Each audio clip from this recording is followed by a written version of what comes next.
As with the impacts of climate change and poor dietary habits, the effects of food waste are not immediately felt. You may notice the amount of leftovers and spoiled produce that you toss into the trash every week, but you don't see the mountains of waste rotting in landfills, generating billions of metric tons of greenhouse gases and wasting the Earth's freshwater resources. The James Beard Foundation, under new Chief Executive Clare Reichenbach, wants to use its national platform to raise awareness and help professional chefs and home cooks alike combat a complex production, supply and consumer problem that annually results in the waste of about a third of all the food grown in the world. As part of its new multi-year campaign, the foundation has released a new cookbook, Waste Not, featuring tips and chef-driven recipes that use whole vegetables or scraps, and has launched a weekly promotion called Waste Not Wednesday to encourage consumers to learn how to better manage their household food. James Beard Foundation changes policies in effort to diversify its coveted awards. We want to build a movement around this, Reichenbach said in a phone interview. Theoretically, the foundation notes, if Americans eliminated food waste 1 day a week for an entire year, the effort would save 7.8 million tons of food, enough to provide 13 billion meals for the hungry.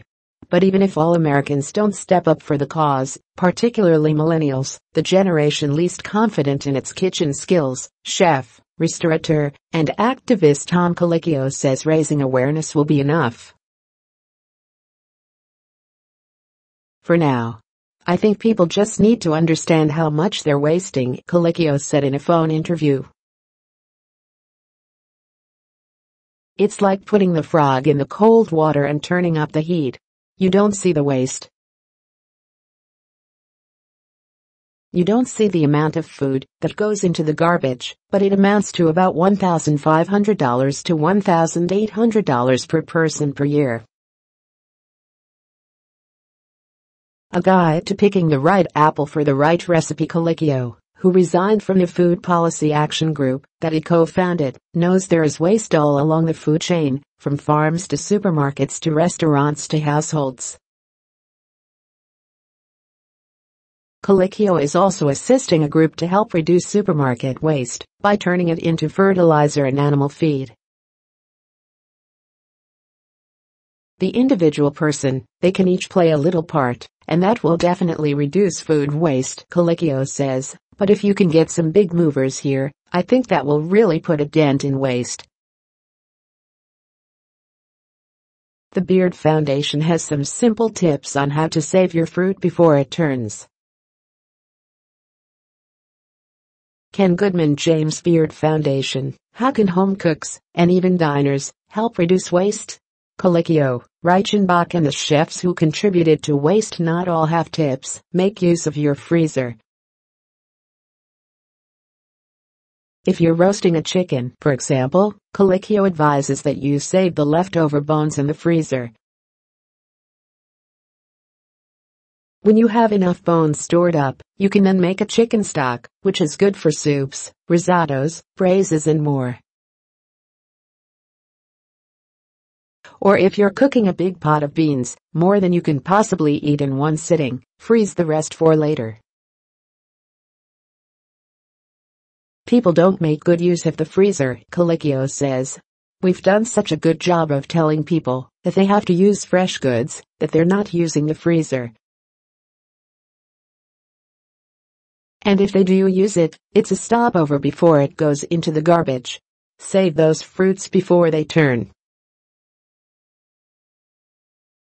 For example, you can place ripe bananas on a sheet pan, with the skins intact, and bake them for 15 minutes at 350 degrees until the peels are black, according to Waste Not. Once cool, peel the roasted bananas and freeze in a Ziploc bag. They won't darken in the freezer, and they're perfect for smoothies and banana bread, the authors write. Similarly, lay individual berries on a baking sheet or plate, and freeze them overnight, uncovered. Once frozen, store the berries in resealable bags in the freezer. You can easily pluck them out just a few at a time and put them straight in the bottom of your bowl before topping with hot oatmeal, or add to a smoothie for more texture. Select restaurants based on their food waste policies. Does the chef at your favorite restaurant use whole vegetables?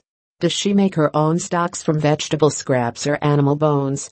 Does he adopt a nose-to-tail philosophy when using animals? These practices, or lack of them, can affect a diner's decision on where to eat, but they're particularly important to millennials, who are increasingly value-driven, Reichenbach says.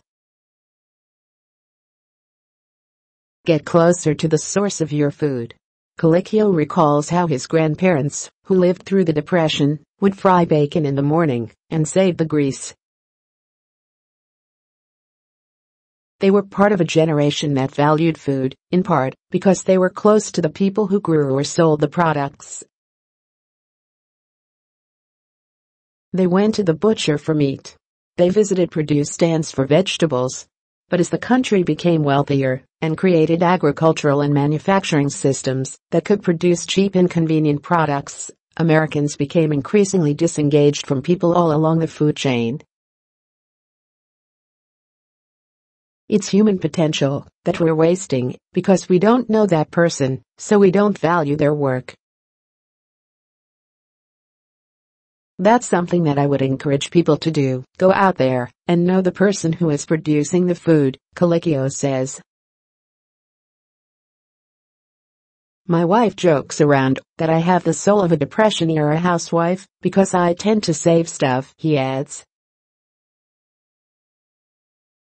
Partly it's because of my training as a chef.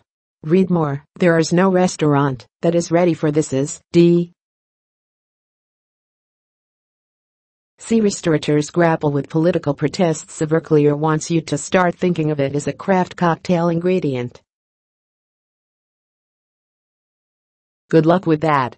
A Hollywood writer got skewered for smoking a vegan brisket. Here's his side of the story.